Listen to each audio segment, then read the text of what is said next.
မိပိထားတဲ့တရားသဘုတ်ကိုဒီနေ့ဟောကြားနာကြရအောင်နိဗ္ဗာန်ကိုရည်မှန်းတောင်းတပြီးတော့ဝိပဿနာအလုပ်အားထုတ်နေကြတဲ့ပုဂ္ဂိုလ်တိုင်းမလုံမဖြစ်ဥဒ္ဒရမယ်လို့တခုဖြစ်တယ်ဝိပဿနာအလုပ်အားထုတ်နေတဲ့ယောဂီတိုင်းဒီကိုယ်စိတ်ကိုမကြာခဏစစ်ဆေးပေးရမယ်ကိုယ်စိတ်ကိုစစ်ကြည့်လိုက်တော့ဘာသိမလဲမိမိရဲ့ရည်မှန်းချက်ကိုအထောက်အကူပြုမဲ့သဘောမိမိရဲ့ရည်မှန်းချက်ကိုပျက်စီးစေမဲ့သဘောအဲ့ဒီသဘောနှမျိုးကိုတွေ့ရဝိပဿနာအလုပ်အားထုတ်နေကြတဲ့ပုဂ္ဂိုလ်များသည်မဲ့ဖို့နိဗ္ဗာန်ကိုရည်မှန်းချက်ထားပြီးတော့အားထုတ်နေကြတာဖြစ်တော့မဲ့ဖို့နိဗ္ဗာန်ကိုရောက်စေနိုင်တဲ့သဘောမဲ့ဖို့နိဗ္ဗာန်နဲ့လွဲချော်သွားစေနိုင်တဲ့သဘောအဲ့ဒီသဘောနှမျိုးကိုတွေ့ရမယ်တနည်းပြောရင်တော့ကုသိုလ်သဘောနဲ့အကုသိုလ်သဘောကိုတွေ့ရအလွယ်ဆုံးပြောရရင်တော့ကောင်းတဲ့သဘောနဲ့မကောင်းတဲ့သဘောနှမျိုးကိုတွေ့ကြရမယ်ကိုယ်စိတ်ကိုစစ်ကြည့်လိုက်လို့တွေ့ရှိလာတဲ့အဲ့ဒီသဘောနှမျိုးရဲ့အပေါ်မှာလုပ်ငန်းစဉ်၄မျိုးနဲ့အလုပ်လုပ်သွားရမယ်ကိုယ်စိတ်ကိုစစ်ကြည့်လိုက်လို့မကောင်းတဲ့သဘောတွေ့လာရတယ်ဆိုရင်လောလောဆယ်တွေ့နေရတဲ့မကောင်းတဲ့သဘောကိုလည်းပဲသိရှင်းသွားအောင်သိစားပြအောင်ကြိုးစားအားထုတ်ရမယ်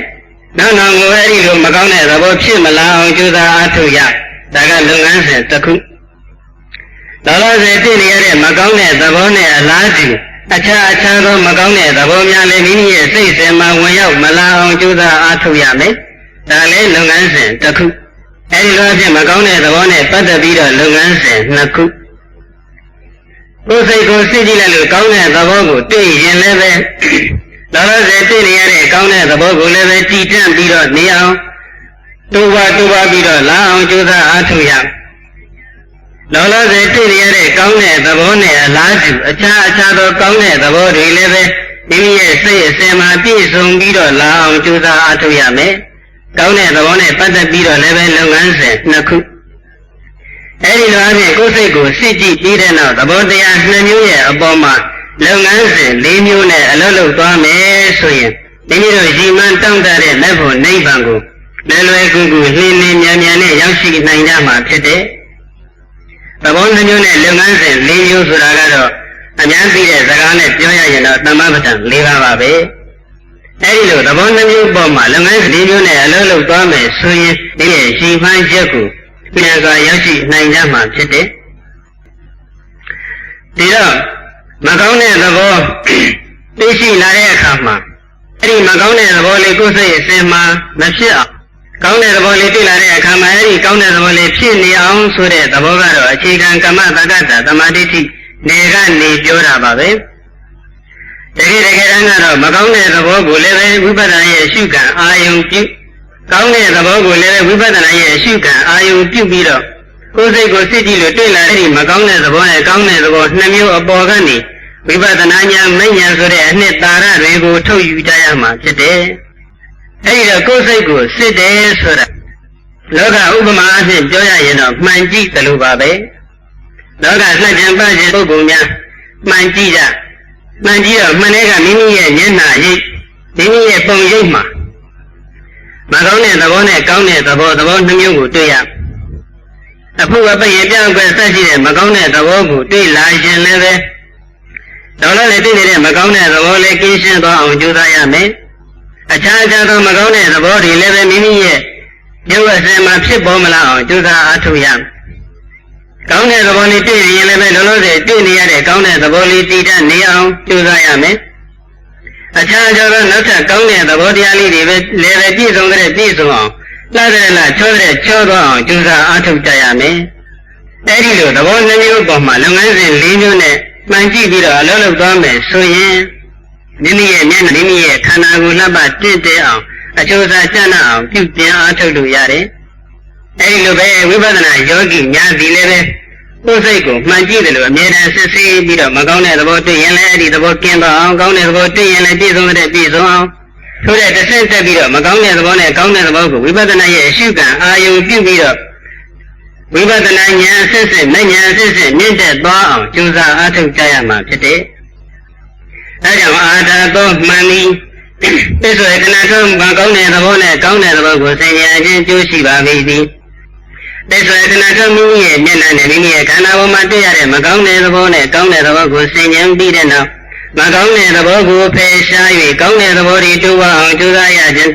အကျိုးရှိသည်ဟောဒီစင်စစ်မသွေဖြစ်ပါပေတည်း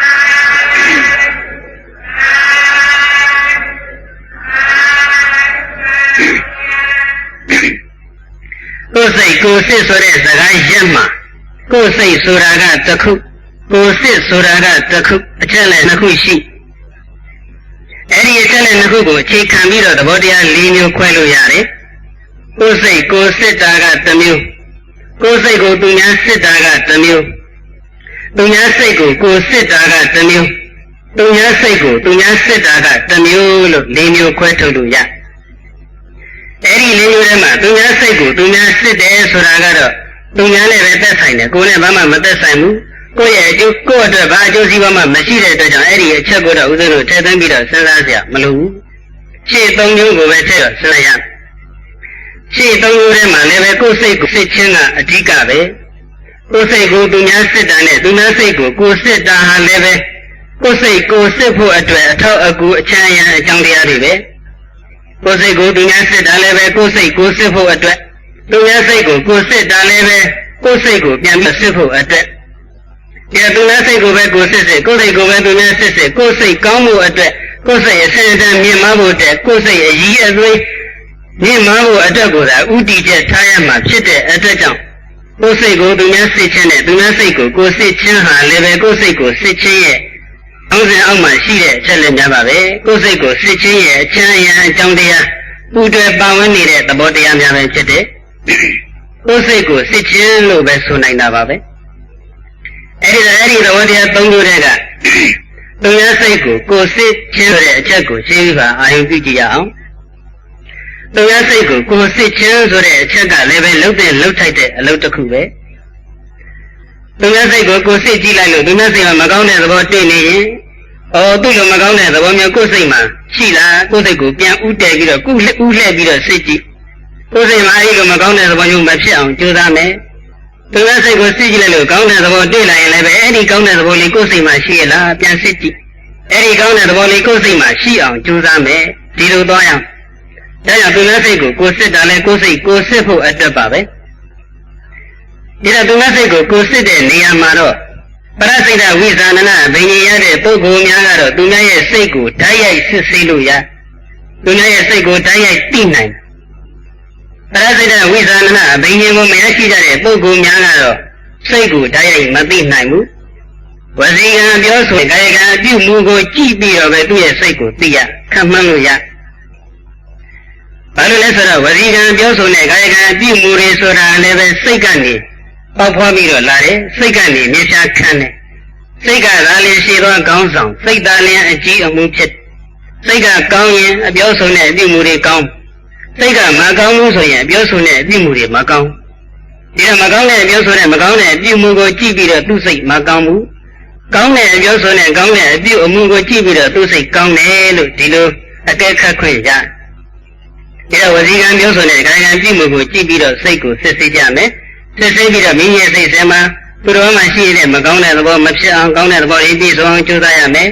ထို့တဲ့တစ်ဆင့်တက်ပြီးတော့ထိုမကောင်းတဲ့သဘောနဲ့ကောင်းတဲ့သဘောကိုအရှုခံအာယုံပြုပြီးတော့ဝိပဿနာဉာဏ်အဆင့်မဲ့ဉာဏ်အဆင့်တွေမြင့်သွားအောင်ကြိုးစားအားထုတ်ကြရမယ်ဒါသူများစိတ်ကိုကိုစစ်တဲ့နေရာမှာနိမန်လမ်းမှန်စစ်ဆေးလိုက်တဲ့အတွက်ကြောင့်နိမန်လမ်းမှန်ဆိုတာခုနပြောတဲ့အတိုင်းကမ္မတက္ကရာနယ်ကိုကြော်ပြီးတော့ဝိပဿနာနယ်ထိရောက်အောင်စစ်ဆေးနိုင်တဲ့အတွက်ကြောင့်အတုမရှိသောနိဗ္ဗာန်ချမ်းသာဖြင့်ချမ်းသာသွားခဲ့တဲ့သာဓကလေးတစ်ခုကိုအာရုံပြုကြည့်အောင်တခါတော့ဗာရဏသီတိရှင်မင်းကြီးတစ်ပါးအမတန်ပြင်းထန်တဲ့အနာရောဂါတစ်ခုဆွဲကပ်အဲ့ရတဲ့ကလုံးဝမထနိုင်မနဲ့အဲ့ရတဲ့မှာဘုံလဲတဲ့အဆင့်ကိုရောက်ဗာရဏသီမင်းကြီးအဲ့ရတဲ့လဲပြီးတော့မကြမ်းမဖြစ်နေတဲ့အချိန်မှာနန်းတော်တွေကအမတ်ကြီးများကဘယ်လိုစဉ်းစားကြသလဲဆိုတော့တို့ရဲ့ဗာရဏသီမင်းကြီးတော့အမတန်ပြင်းထန်တဲ့ယောဂဝေဒနာဆွဲကပ်နေပြီဒီပုံအတိုင်းဆိုရင်တော့တို့အရှင်မင်းကြီးကြာအသက်ရှင်မှာမဟုတ်တော့ဘူးမကြခင်မှာပဲနတ်ရွာဆံကံတော်ကုန်တော့မယ်မင်းကြီးနတ်ရွာဆံရင်တော့တို့အတွက်အတမေဝံကြောင့်ပြုရတာခက်ခဲတော့မယ် ဒီတော့မင်းကြီးနဲ့ရမဆန်ငင်ကတဲ့ကတို့အတွက်ခိုင်မာတဲ့အတမင်းဝကြောင့်တစ်ခုထောက်တရားရအောင်ကြိုးစားထမှဖြစ်မယ်ဆိုပြီးတော့အဲ့လိုအမကြီးများစဉ်းစားပြီးတော့ဒီရဲ့ဇနီးမယားသမီးသားများကိုခေါ်ပြီးတော့တိုင်းတော်ဘာထွက်သွားကြတိုင်းတော်ဘာကရှင်ရှင်စီမံအမှုတော်ထမ်းပြီးတော့စိတ်ကခါစားပြီးတော့လုံကြီးပြည့်စုအလုံကြီးပြုတ်ပြီးတော့နေမင်းကျမ်းမာရေးကောင်းလာပြီဆိုတာသိတဲ့အခါကျတော့သောမကြီးမကတိုင်းတော်မှာအလုံးလုံးပြင်မယ်လို့လည်းပဲသုတော်လက်တော်ယာရုဌာနတရတွေဘာမှမရတော့အကျိုးမဖြစ်တော့တို့ဗန္ဒနတိမင်းကြီးကျမ်းမာရေးကောင်းလာပြီပြန်လဲပြီးတော့နေကောင်းသွားပြီဆိုတာလည်းသိရောတိုင်းကြီးကိုပြန်လာကြအဲ့တော့ဗန္ဒနတိမင်းကြီးကကျမ်းမာရေးကောင်းတဲ့အချိန်မှာနားထဲမှာရှိတဲ့အမကြီးများကအမကြီးများကိုမတွေ့တော့မေးတယ်အမကြီးတွေဘယ်ရောက်သွားကြလဲနားထဲကရှိတဲ့ပုဂ္ဂိုလ်များကအကြောင်းကျိုးပြောပြအကြောင်းကျိုးပြောပြတော့ဗန္ဒနတိမင်းကြီးကစဉ်းစားဒီပုဂ္ဂိုလ်များမိကောင်းဆွေကောင်းမိတ်ဆက်ဆွေစစ်တွေမဟုတ်ကြဘူးငါဘုံတွေကိုတွေကြီးပြီးတော့ကျမ်းမာရေးကောင်းမွန်နေတဲ့အချိန်မှတုန်းကတော့ငါအလိုလိုက်ငါအကြိုက်ဆောင်ပြီးတော့စိကခါစားလိုက်ကြတာသုတော်လက်တော်ရအောင်ယာရုဌာနန္ဒရနာဌာနန္ဒရရအောင်ငါနဲ့ပေါင်းသေးဆက်ဆံပြီးတော့နေလိုက်ကြငါယောဂဆွဲကပ်ပြီးလဲဆိုရင်ငါ့ကိုလုံကြီးပြုစုဘောတော်မရငါ့ကိုစွန့်ခွာပြီးတော့ထွက်သွားကြတယ်အဲ့တော့သူတို့ရဲ့အပြုအမူကိုကြည့်ပြီးတော့ဉာဏ်ပညာကြီးမှထက်မြက်တဲ့နည်းနည်းပဲပညာရှိတဲ့ပုဂ္ဂိုလ်များကြတော့ပြောဆိုပြုမှုလောက်တင်မရဖဲနဲ့စိတ်ထိရအောင်သွားဒီပုဂ္ဂိုလ်များရဲ့စိတ်အစင်မှာမေတ္တာတရားကင်းမဲ့လိုက်တာမေတ္တာဆိုတဲ့သဘောကမိတ်တေဘဝမေတ္တာလို့ဆိုတဲ့အတိုင်းမိတ်ဆွေ၌ဖြစ်တတ်သောသဘောကိုမေတ္တာလို့ဆိုတဲ့အတွက်ကြောင့်မိတ်ဆွေဆိုတဲ့စကားလုံးကလည်းပဲမေတ္တာတရားရှိသောပုဂ္ဂိုလ်မေတ္တာတရားပြည့်စုံသောပုဂ္ဂိုလ်လို့ဒီလိုဆိုရတယ်မေတ္တာတရားမရှိဘူးဆိုရင်မိတ်ဆွေဆိုတဲ့နာမည်ဟာအတုအယောင်မျှတာပါပဲတကယ်အနတ္တနာမည်မဟုတ်ဘူးမေတ္တာရှိသောပုဂ္ဂိုလ်ကိုယ်တိုင်လည်းမိတ်ဆွေလို့ခေါ်ပါတယ်မိတ်ဆွေဆိုတဲ့စကားလုံးကိုအဓိပ္ပာယ်ဖွင့်ရင်မေတ္တာရှိသူလို့အဓိပ္ပာယ်ရဒီတော့မိမိကစဉ်းစားတဲ့ဒီမကြီးရဲ့စိတ်မှာမေတ္တာတရားကင်းမဲ့နေတယ်လောဘဆိုတဲ့တရားတွေသာနှမှုပြီးတော့နေပါလားအတ္တလွန်ကဲတဲ့စိတ်ကိုကျိုးကိုယ်သာကြည့်တဲ့လောဘတရားလွှမ်းမိုးပြီးတော့နေပါလားဆိုပြီးတော့သူတို့ရဲ့စိတ်ဆံမှာအတ္တလွန်ခဲ့တဲ့လောဘလွှမ်းမိုးနေတဲ့သဘောကိုအာယုံပြုမိကြီးကျမ်းမာရေးကောင်းမွန်တဲ့အခါကျတော့ခုနမကြီးများကပြန်လာကြတယ်ပေါ့နော်အဲဒီတော့ဗန္ဒနတိမင်းကြီးကပုထုဇဉ်မှုတရားတကာဖြစ်တန်ကောင်းပါရဲ့လေနောက်ဆိုရင်တော့ဒီလိုဖြစ်ချင်မှဖြစ်မှာပါဘုဒ္ဓလည်းငါစမ်းတဲ့ကြည့်လာဦးမယ်ဆိုပြီးတော့နောက်တစ်ချိန်ကျတော့တကယ်အနာရောဂါမဖြစ်ဖက်နဲ့အနာရောဂါဖြစ်ချင်ဟန်ဆောင်းပြီးတော့အဲ့ရတဲ့မှာလဲနေလိုက်ယောဂဝေဒနာပြင်းထန်ခံစားနေရတဲ့ပုံဟန်ဆောင်ပြီးတော့လူလှိမ့်ပြီးတော့နေလိုက်အဲဒီခါမှာမကြီးကလည်းမင်းကြီးဝေဒနာဆွဲကပ်ပြီးဆိုတာပြီးတော့တခါတည်းမင်းကြီးကိုပြုစုဖို့မရဘဲနဲ့တိုင်းတစ်ပါးထောက်သွားကြတယ်ထောက်သွားပြီးတော့တိုင်းတစ်ပါးမှာသွားပြီးတော့အလုပ်လုပ်ကြမင်းကြီးကျမ်းမာရေးကောင်းမှုမင်းဆိုတာပြီးတော့တခါပြန်လာကြအဲဒီလို၃ချိန်တန်တဲ့စစ်စိဒီတိုင်းကြီးပဲဖြစ်၄ချိန်မြောက်စမ်းသပ်လို့၄ချိန်မြောက်ပြန်လာတဲ့အခါမှာတော့ဗန္ဒနတိမင်းကြီးရဲ့တန်ဝေကညာနေဟာအထုအထိတ်ကိုရောက်သွားပြီဒီပုံများရဲ့စိတ်မှာမေတ္တာကင်းနေတယ်အတ္တလွန်ကဲတဲ့လောဘတွေလွှမ်းမိုးနေတယ်ငါစိတ်မှာဒီလိုမကောင်းတဲ့သဘောတွေမဖြစ်အောင်ကြိုးစားမယ်ဆိုရင်တော့ဒီဘဝမှာကံကောင်းထောက်မှစွာစိတ်ကောင်းနှလုံးကောင်းလေးရှိနေလို့ဒီလိုသဘောတရားမျိုးကိုယ်စိတ်မှာမရှိပေမဲ့နောက်ဘဝတွေမှာဘာမှအာမခံချက်မရှိဘူးနောက်ဘဝတွေမှာဒီလိုစိတ်မျိုးကင်းရင်ကင်းနိုင်တယ်ဒီတော့ကိုယ်စိတ်မှာဒီလိုကောင်းတဲ့သဘောလေးကင်းအောင်စောင့်ထိန်မယ်လို့ဒီလိုထားကလည်းသိပြီးတော့သေချာတဲ့ကိစ္စမဟုတ်ဘူးဒီလိုစိတ်ထားမျိုးရှိတဲ့ပုဂ္ဂိုလ်တွေနဲ့ဝေးရာကိုဆွန့်ခွာပြီးတော့သွားမယ်ဆိုရင်လည်းပဲဒီနေရာကနေဆွန့်ခွာသွားဟိုနေရာမှာလည်းဒီလိုစိတ်ထားမျိုးရှိတဲ့ပုဂ္ဂိုလ်တွေ့ရင်တွေ့အောင်ဟိုနေရာမှာဒီလိုစိတ်ထားရှိတဲ့ပုဂ္ဂိုလ်တွေ့လို့တခြားတနေရာဆွန့်ခွာသွားကြတယ်လည်းတခြားတနေရာမှာဒီလိုစိတ်ထားရှိတဲ့ပုဂ္ဂိုလ်တွေနဲ့တွေ့ရင်တွေ့နေအောင်မှာဒီတော့ဒီလိုမကောင်းတဲ့စိတ်ရှိတဲ့ပုဂ္ဂိုလ်တွေကဝေးရာကိုဆွန့်ခွာနေခြင်းဒီလည်းပဲသေချာတဲ့ကိစ္စမဟုတ်ဘူးအသေးချာဆုံးကတော့ဘဝခန္ဓာချုပ်ငြိမ်းအောင်ကြိုးစားမှဖြစ်မယ်ဘဝဇက်ခန္ဓာဇက်အမြင့်ပြတ်သွားပြီဆိုရင်တော့လုံးဝဒီလိုသဘောတရားတွေလုံးဝကင်းရှင်းသွားပြီဒီလိုပုဂ္ဂိုလ်မျိုးတွေနဲ့လည်းလုံးဝဝေးသွားပြီဒီတော့ဘဝခန္ဓာဇက်အမြင့်ပြတ်အောင်ကြိုးစားမှဖြစ်မယ် ဘာဝဇခန္ဓာဇအမြင့်ဖြစ်ဖို့ဆိုတာလည်းဝိပဿနာမှတပါးတခြားလမ်းမရှိဘူးဒီတော့ဝိပဿနာလို့အထုံမှပဲဆိုပြီးတော့တလွန်ညောင်ကောင်းပုံမှာထိုင်လဲလျောင်းရင်းနဲ့ဝိပဿနာရှုမှတ်လိုက်တာမကြခင်မှာပဲဝိပဿနာဉာဏ်နဲ့ဆင့်ဆင့်တက်မဉာဏ်နဲ့ဆင့်ဆင့်တက်ပြီးတော့အတော်ကုန်ခံရဟန္တာဖြစ်သွားအရဟတမနဲ့အတူပိစိကဗောဓိဉာဏ်မှာရှင်တွဲပြီးတော့ဖြစ်တဲ့အတွက်ကြောင့်ပိစိကဗုဒ္ဓအရှင်မြတ်ကြီးတဆူဖြစ်သွားတယ်သူများစိတ်ကိုစစ်ပြီးတော့အထုတ်သွားလိုက်တဲ့သာဓကပါပဲအမြတ်ထုတ်တဲ့နေရာမှာသူများစိတ်မှာဖြစ်နေတဲ့မကောင်းတဲ့သဘောလေးကိုမရှိအောင်ကောင်းတဲ့သဘောလေးကိုပြည့်စုံအောင်ဒါလောက်ကလေးတင်စစ်စစ်ရင်တော့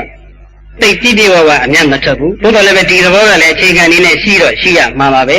သို့တော့ဒီလေးတရားနာပိဋကများကတော့ဝိပဿနာယောဂီများဖြစ်တဲ့အတွက်ကြောင့်အဲ့ဒီလောက်လေးတင်မကျေနပ်ဖဲနဲ့သူတစ်ပါးစိတ်ရဲ့မကောင်းတဲ့သဘောကောင်းတဲ့သဘောကိုဝိပဿနာအရှုခံအာယုံပြုပြီးတော့ဝိပဿနာဉာဏ်နဲ့မဲ့ဉာဏ်နဲ့အစစ်စစ်တက်သွားအောင်ကြိုးစားအားထုတ်ကြရမယ်ဒီတော့ဗာရဏိမိပိစိကဗုဒ္ဓဖြစ်သွားပြီးတဲ့နောက်ဟောကြားတဲ့တရားကပဇန္တိသေဝံတိသကာရဏထာနိကာရဏဒုံလဘအိသမိတ္တဧတံဘယံတထဝေပိခမာနောဧကောစရိခကဝိဒါနကပောလောကီလောက၌မနုဿာလူတို့သည်ကာရဏထာမိမိရဲ့အကျိုးစီးပွားကြည့်ဟုသောအကြောင်းကြောင့်သာလျှင်ပဇန္တိချင်းကပ်နေကြလေကုန်၏သေဝန္တိမိဝဲကြလေကုန်၏နိကာရဏမိမိရဲ့အကျိုးစီးပွားကိုမကြည့်ဘဲနဲ့မိမိရဲ့အကျိုးစီးပွားတစ်ခုတည်းကိုသာမကြည့်ဘဲနဲ့ပေါင်းတင်ဆက်ဆံမိဝဲချင်းကပ်ကြတဲ့မိတ္တာမိကောင်းဆွေကောင်းမိတ်ဆွေဆွေစစ်တို့သည်ဣဇာယနေ့ချိန်ခါမှာတော့ဒုံလဘအင်မတန်မှရခဲ့လာပါပြီတန်ထဝေအပေါင်းအဖော်နဲ့ရောလောပြီးတော့နေရခြင်း၌ဧတံဘယံဤအဖြစ်ကိုပိက္ခမာနောရှုမြင်ဆင်ញင်သောတန်တောပညာရှိသူတော်ကောင်းသည်ခက်ကဝိသနာကပောကြံ့ကျိုးကဲ့သို့ဝါကြံ့ကျိုးနှင့်မခြားတမူလားတူစွာဧကောဝတယောက်ထဲသာလျင်စရိစရိယကောင်းစွာမသွေနေထိုင်သင်လာပါပေတည်း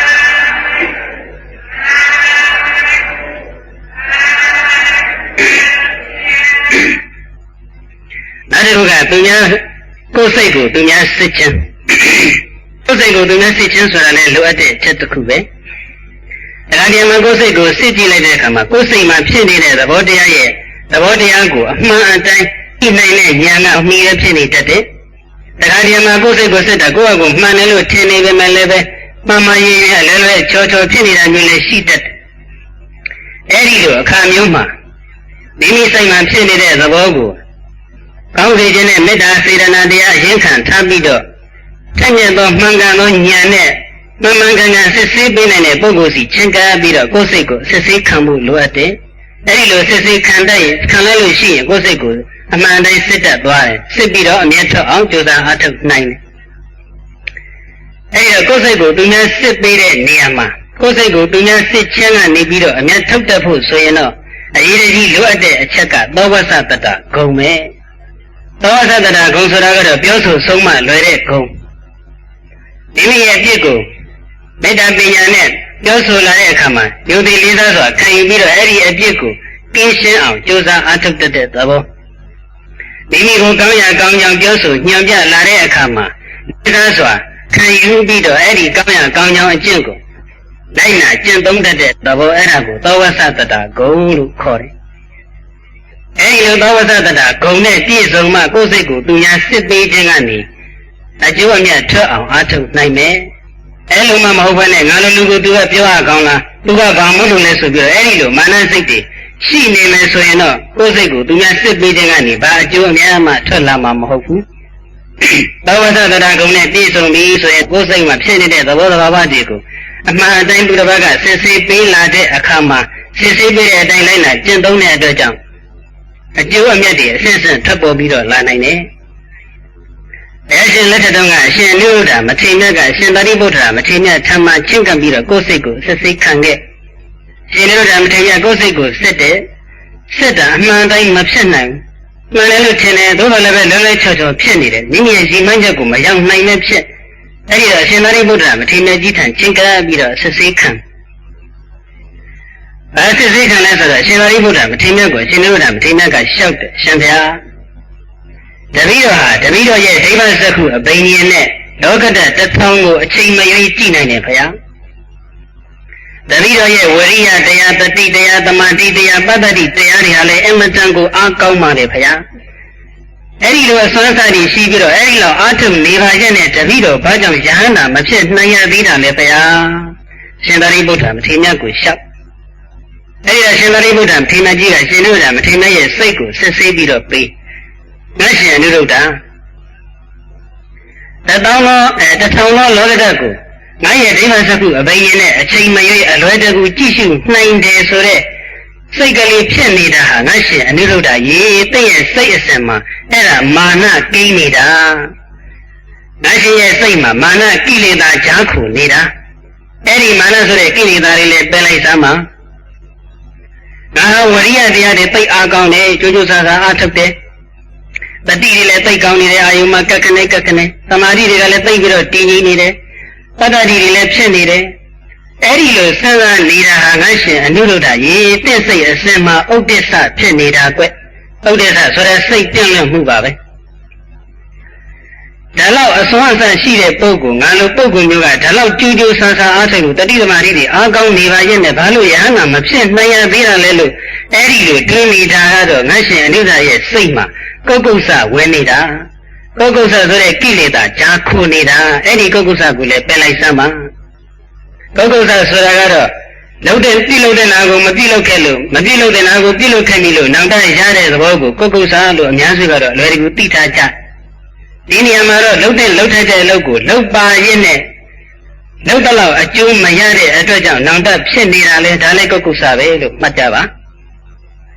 အဲ့ဒီလိုအရှင်နုရုဒ္ဓမထေရမြတ်ရဲ့စိတ်မှာဖြစ်နေတဲ့သဘောတဘာဝသုံးမျိုးကိုရှင်သာရိပုတ္တရာမထေရမြတ်ကမှန်မှန်ကန်ကန်စစ်ဆေးပေးလိုက်တော့အရှင်နုရုဒ္ဓမထေရမြတ်ကလည်းသောဝဆတ္တဂုံနဲ့ပြည့်စုံတဲ့အတွက်ဆုံးဝချက်ကိုပြောဆိုစစ်ဆေးပေးချက်ကိုရိုးရိုးသေးသေးလိုက်နာပြည့်ကြအားထုတ်လိုက်တာမကြခင်ပဲအာတော်ကုန်ခန်းလို့ယဟန္တာဖြစ်သွားတယ်ကိုယ်စိတ်ကိုသူများစစ်ပေးခြင်းကနေအကျိုးမြတ်ထွက်အောင်ယူလိုက်တဲ့တာတကပါပဲဒီဖြစ်ရကလေးကတော့ဝိပဿနာလို့အားထုတ်နေတဲ့အယောဂီများအတွက်ယောဂီများနဲ့အင်မတန်ကိုတက်ဆိုင်တဲ့အချက်ကလေးပါဒီချက်ကိုအကျယ်တွန်းတော့ဦးဇင်းတို့ချက်ပြီးတော့ပြောဖို့အချိန်မရရှင်တို့ဓမ္မထိန်ကငါဒိဗ္ဗစကုအဘိညာဉ်နဲ့လောကရတထောင်ကိုအချိန်ကြီးကြည့်နိုင်တယ်ဆိုတဲ့စိတ်ကလေးဖြစ်နေတယ်လို့ချုပ်ဝိပဿနာရလဲငါဟာတရားပြသိကောင်းတဲ့ပစ္စည်းဥစ္စာတွေအမှန်တန်ချမ်းသာရတဲ့နဲ့စောင့်ပြီးတော့ငါတရားအားထုတ်နေတာငါဉာဏ်အမှန်တန်ထက်တဲ့ဘွယ်တွေဂုဏ်တွေအများကြီးရှိတယ်ဒီလိုပုဂ္ဂိုလ်ဘွယ်တွေဂုဏ်တွေအများကြီးနဲ့ငါတရားအားထုတ်နေတာပြီးတော့ငါလိုတရားကောင်းတဲ့ပုဂ္ဂိုလ်ငါလိုဉာဏ်ပညာထက်တဲ့ပုဂ္ဂိုလ်အဲ့ဒီလိုစိတ်မျိုးလေးတွေတချို့ဖြစ်နေတတ်ကြအဲ့ဒါဘာလဲဆိုရင်ခုနမာနဝင်နေတာဟာငါဝိရိယတွေတရားအားထုတ်တယ်သူများတဏှာထိုင်နေငါ2နာရီ3နာရီထိုင်နေတယ်သူများတွေအမှတ်တွေကျင်းနေလိုက်တာငါကတော့အမှတ်စိတ်ကလေးမှတ်နိုင်တယ်သူများတွေစိတ်မတည်ငြိမ်ဘူးငါကတော့စိတ်ကလေးကိုတည်ငြိမ်နေတယ်ဘယ်မှမထွက်ဘူးပတ္တတိငါရဲ့ကိုယ်စိတ်နှပါးကလည်းအမတန်မှငြိအေးနေတာပဲဒီပတ္တတိလေးကနည်းနည်းအရေးကြီးအချို့သောယောဂီများကတမာတိညာအားဝိပဿနာညာအားလေးထိုက်ရောက်ကောင်းလာတဲ့အခါမှာကိုယ်စိတ်ငြိအေးမှုတွေခံစားရ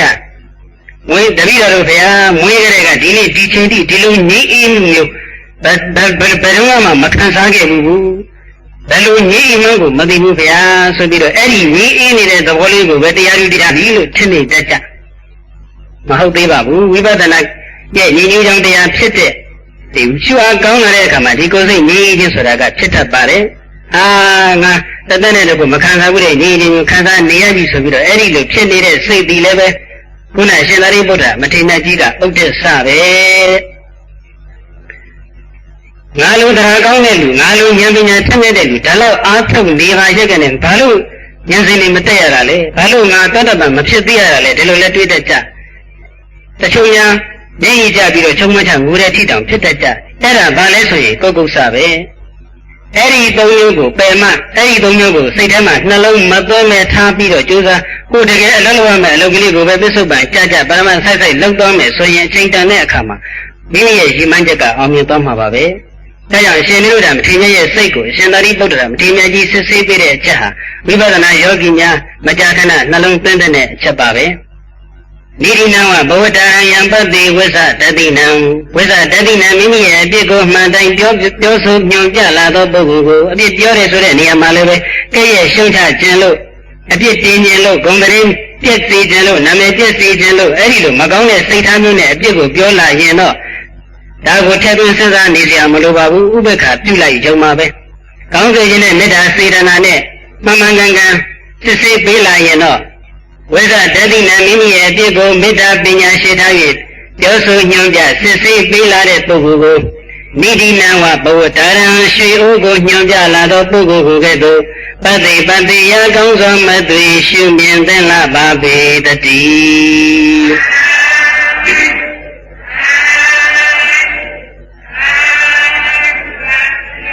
နောက်တစ်ခုကကိုယ်စိတ်ကိုစစ်ခြင်း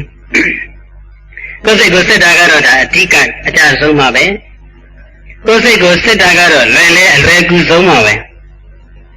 သူတော်စိတ်ကိုကိုယ်စစ်တာကဝစီကံပြောဆိုတဲ့ကာယကံပြုမှုကိုကြည့်ပြီးတော့စစ်ဆေးရတာဆိုတော့တချို့ကစိတ်ကတစ်မျိုးအပြောဆိုတာတစ်မျိုးစိတ်ကတစ်မျိုးအပြုမှုကတစ်မျိုးကလည်းရှိတတ်တော့အပြောဆိုပြုမှုကိုကြည့်ပြီးတော့သူ့စိတ်ကိုသွားဆုံးဖြတ်လိုက်တဲ့အခါမှာတခါတည်းမှားယွင်းသွားတတ်တယ်ကိုယ်စိတ်ကိုစစ်ကြည့်တာကတော့ဘယ်လိုနည်းနဲ့မှမှားယွင်းစရာအကြောင်းမရှိဘယ်လိုပဲပြောပြောနှုတ်ကဘယ်လိုပဲပြောပြောကိုယ်ကဘယ်လိုပဲလုပ်လို့ကိုယ်စိတ်ကဘယ်လိုဆိုတာကိုယ်ကိုယ်တိုင်အသိဆုံးဖြစ်နေတယ်ဒီကိုယ်စိတ်ကိုစစ်တာဟာအလွယ်ကူဆုံးပါပဲကိုယ်စိတ်ကိုလည်းပဲအမြဲမပြတ်မကြာခဏစစ်ဆေးပြီးတော့နေရမယ်စစ်ဆေးတဲ့နေရာမှာတော့ကိုယ့်ကိုယ်ကိုမညာပဲနဲ့အမှန်အတိုင်း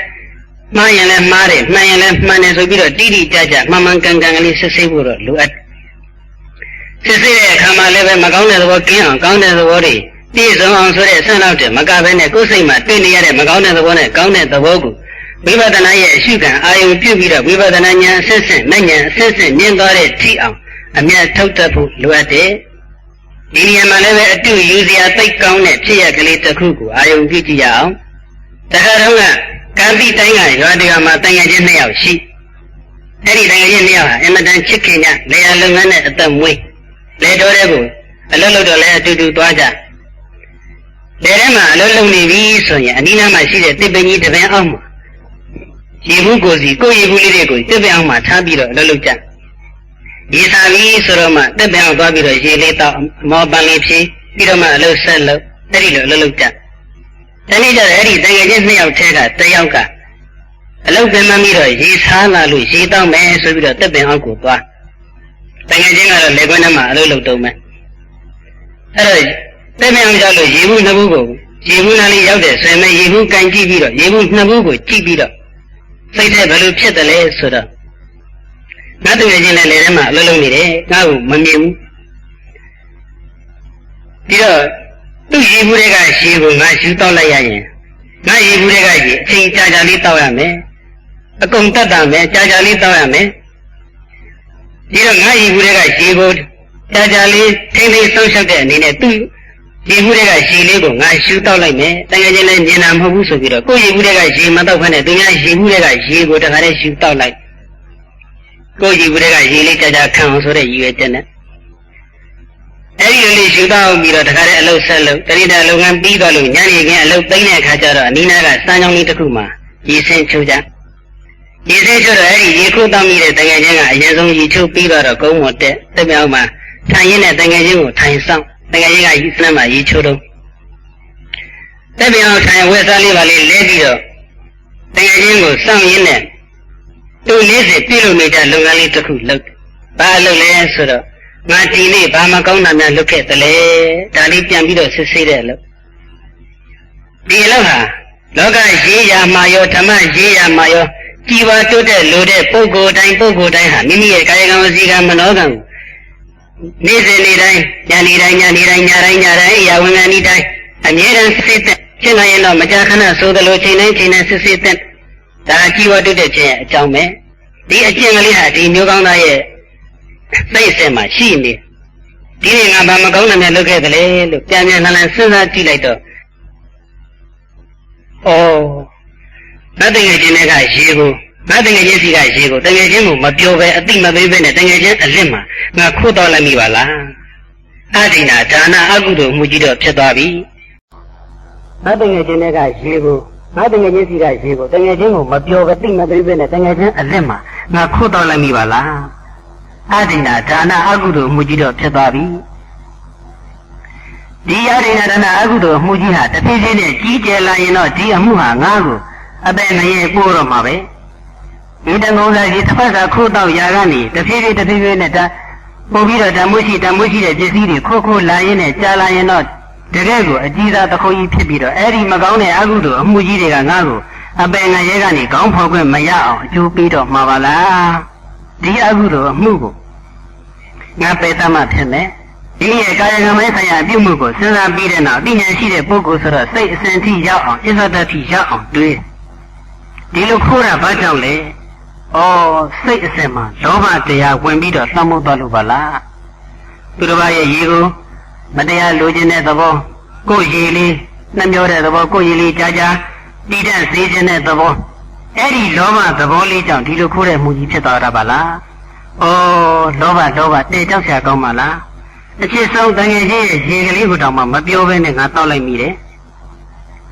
ဒီလောဘဟာလည်းတစ်ဖြည်းဖြည်းနဲ့ကြီးထွားလာရင်တော့ငါ့ကိုတန္တရာတခွင်တန္တရာကြီးရဲ့မှာကြီးကျယ်သောဆင်းရဲဒုက္ခတွေကိုငါခံစားရတော့မယ်တန္တရာကနေလွန်မြောက်ခွင့်ရမှာကိုမဟုတ်တော့ဘူးလောဘဆိုတဲ့သဘောကလည်းဘယ်တော့မှအလိုပြည့်တယ်ရဲ့လို့မရှိဘလောက်ပဲပြည့်စုံထပ်ပြီးတော့လိုချင်နေတာပဲလောဘကဘာနဲ့တူတယ်လဲဆိုရင်မိဘုံကြီးနဲ့လည်းတူ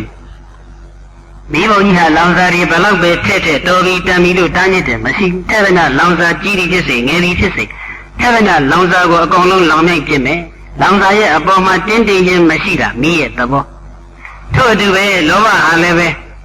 ရစရာပစ္စည်းဝိတ္ထုတွေဘလောက်ပဲရတင်းတင်းသွားတယ်ကျဉ်းသွားတယ်ဆိုတာမရှိဘူးထပ်ပြီးတော့လူချင်းနေတာပဲဒီလောဘဘာနဲ့တူကြနေလဲဆိုတော့ပင်လယ်သမုဒ္ဒရာကြီးနဲ့လည်းတူပင်လယ်သမုဒ္ဒရာကြီးကနေကြီးနေငယ်ချောင်းကြီးချောင်းငယ်ကရေတွေဘလောက်ပဲစီးဝင်လာတော်ပြီးတမ်းပြီးလို့မရှိနာမပြည့်နေပါပြီကွယ်မင်းတို့စီးစမ်းမလာကြပါနဲ့တော့လို့တားမြစ်တယ်ဆိုတာမရှိဝင်ရင်တော့ဝင်လာခဲ့လာရဏရေကိုကျိုးစုံပြီးတော့နေမှာပဲပင်လယ်သမုဒ္ဒရာကြီးစီးစမ်းမိမိအတွင်းသို့စီးစမ်းဝင်ရောက်လာတဲ့ရေတွေရဲ့အပေါ်မှာတင်းတင်းပြင်းနေခြင်းအားရရောင်ရဲသွားခြင်းမရှိတဲ့ကဲ့သို့လောဘဆိုတဲ့သဘောဟာလည်းဘယ်လောက်ပဲပြည့်စုံတင်းတင်းပြင်းနေသွားတယ်ဆိုတာမရှိဘူးရပြီးရခြင်းရမယ်အဲ့ဒီတော့ဒီလောဘမိနဲ့တူတဲ့လောဘပင်လယ်နဲ့တူတဲ့လောဘဒီလောဘကြီးကျယ်လာမယ်ဆိုရင်တော့ငါသံဃာမှာဒုက္ခတွေရောက်တော့မယ်ဒီလောဘကိုပယ်တတ်မှဖြစ်မှာပဲပယ်တဲ့အခါမှာလည်းပဲလောဘမကောင်းတဲ့အပြစ်ကလေးဆင်ញင်းပြီးတော့ကင်းအောင်သတိထားကြိုးစားနေဝင်လေးနဲ့ကတော့စိတ်ချရတာမဟုတ်ဘူးအကိုင်းခက်ကလေးတွေပယ်တတ်ယုံပစ္စည်းလေးပယ်တတ်ယုံနဲ့တော့တစ်ပင်တစ်ပင်ဟာလုံးဝအမြင့်ပြတ်သွားမှာမဟုတ်ဘူးအမြင့်အရင်ကိုတူးဖြိုလိုက်မှသာလျှင်လုံးဝပျောက်ကွယ်ပြီးတော့ဒီအပင်ထပ်ပြီးတော့ပေါက်ခွင့်မရပဲဖြစ်မယ်ပြီးတော့အမြင့်ကိုတူးဖြိုမှဖြစ်မယ်ဆိုပြီးတော့အမြင့်ကိုတူးဖြိုတဲ့နိလန်းကလည်းဝိပဿနာမှတပါအခြားမရှိလို့ဆင်ញင်ပြီးတဲ့နောက်ပဲ့အောက်မှာတငယ်ချင်းရေချိုးတာထိုင်ဆောင်ရင်းနဲ့ဝိပဿနာရှုပွားလိုက်တာဝိပဿနာဉာဏ်ဤဆင့်တက်မဉာဏ်ဤဆင့်တက်ပြီးတော့အတော်ကုန်ခန့်ယန္နာဖြစ်သွားတယ်အရဟတမနဲ့အတူပိစိကဗောဓိဉာဏ်မှာရှင်တွေ့ရတဲ့အတွက်ကြောင့်ပိစိကဗုဒ္ဓအရှင်မြတ်ကြီးတဆူဖြစ်သွားတယ်ဒီဖြစ်စဉ်မှာပါဠကယူစရာကတော့တစ်ချက်ကတော့ဒီပိစိဒီမျိုးကောင်းတဲ့ပိစိကဗုဒ္ဓဖြစ်သွားဖို့အတွက်ရှုပွားတဲ့ဝိပဿနာရဲ့ရှုကံအာယုံဟာဘာလဲဆိုရင်တကယ်ချင်းဖြစ်တဲ့ရေကိုခိုးပြီးတော့တောက်ယူလိုက်တဲ့အကုသိုလ်အမှုကြီးကိုရှုကံအာယုံလုပ်လိုက်တယ်။သူ့ရဲ့ရှုကံအာယုံဟာမင်းရတဲ့အကုသိုလ်အမှုကြီးဖြစ်တယ်။တနည်းအားဖြင့်ပြောရင်ဒီအကုသိုလ်အမှုရဲ့အရင်ကဖြစ်တဲ့စိတ်ဆင်မှာဖြစ်နေတဲ့လောဘဆိုတဲ့ကိလေသာသဘောတရားဖြစ်တယ်။ဒီလိုမင်းရတဲ့အကုသိုလ်အမှုညှဉ်းနှွမ်းတဲ့ကိလေသာသဘောတရားတွေကိုတောင်မှအရှုကံအာယုံပြုပြီးတော့ဒီဒုစရိုက်မှုယူကိုတောင်မှရှုကံအာယုံပြုပြီးတော့ဝိပဿနာဉာဏ်မဉဏ်တွေကိုရအောင်ယူနိုင်သေးတယ်ဆိုရင်ဝိပဿနာရဲ့ရှုကံအာယုံမဖြစ်နိုင်တဲ့အာယုံဆိုတာဘာမှမရှိတော့ဘူး။ဒါလို့ဆိုပါတဲ့အကုသိုလ်မှုကြီးကိုတောင်မှအသုံးချပြီးတော့ဝိပဿနာဉာဏ်မဉဏ်ကိုရအောင်ယူနိုင်သေးတယ်ဆိုရင်နေ့စဉ်နေ့တိုင်းမိမိတို့ပြုသမျှအပြုမှုတိုင်းကြွကြုံနေရတဲ့အာယုံတိုင်းကိုဝိပဿနာရဲ့ရှုကံအာယုံပြုပြီးတော့ဝိပဿနာဉာဏ်မဉဏ်တွေကိုရအောင်ကြိုးစားအထောက်တဲ့နဲ့မင်းရတဲ့မိတွေကနေပြီးတော့တောက်ပြောင်တဲ့ရွှေငွေရတနာတွေရအောင်ကြိုးစားတဲ့ပုဂ္ဂိုလ်ကဲ့သို့မြင့်ပတ်တဲ့လင်းတို့ချီးကိုပြည့်ချီးဆက်ရှိတဲ့မစင်ညစ်ကြီးများကိုတစ်ပင်ရဲ့ညီဩဇာဖြစ်နေအသုံးပြုပြီးတော့တစ်ပင်ရှင်သန်ကြီးထွားအောင်အသိပွင့်နေတိုးပွားလာအောင်ကြိုးစားအထောက်တဲ့ဥယျာဉ်မှုကဲ့သို့မင်းရတဲ့အကုသိုလ်အမှုညှဉ်းနှွမ်းတဲ့ကိလေသာသဘောတရားတွေကိုဖြူစင်သက်ရှင်းတဲ့ဝိပဿနာဉာဏ်ဤမြင့်မြတ်တဲ့မဲ့ဉာဏ်ဤထိရအောင်ကြိုးစားအထောက်တတ်ရမယ်။ဒီတော့ဒီမကောင်းတဲ့သဘောတွေကိုတောင်မှအာယုံဝိပဿနာရှုခံအာယုံထားပြီးတော့ နိုင်ငံဖွံ့ရကိုရအောင်ရှုနိုင်သေးတယ်ဆိုရင်တရားနာပိဋကများသည်နေ့စဉ်တွေ့ကြုံသမျှအပြုအမူတွေ့ကြုံသမျှအာယုန်တိုင်းကိုရှုခံအာယုန်ထားပြီးကြိုးစားဖို့လိုအပ်တယ်အထုတဲ့ယောဂီများဆိုရင်လည်းပဲထိုင်အမှတ်ဈဉာအမှတ်နဲ့ဒီမကျင်နာပဲနဲ့အထွေထွေသေးစိတ်မှတ်တွေကိုအထူးတမိုးထားပြီးတော့လေးလေးစားစားရှုမှတ်တဲ့နဲ့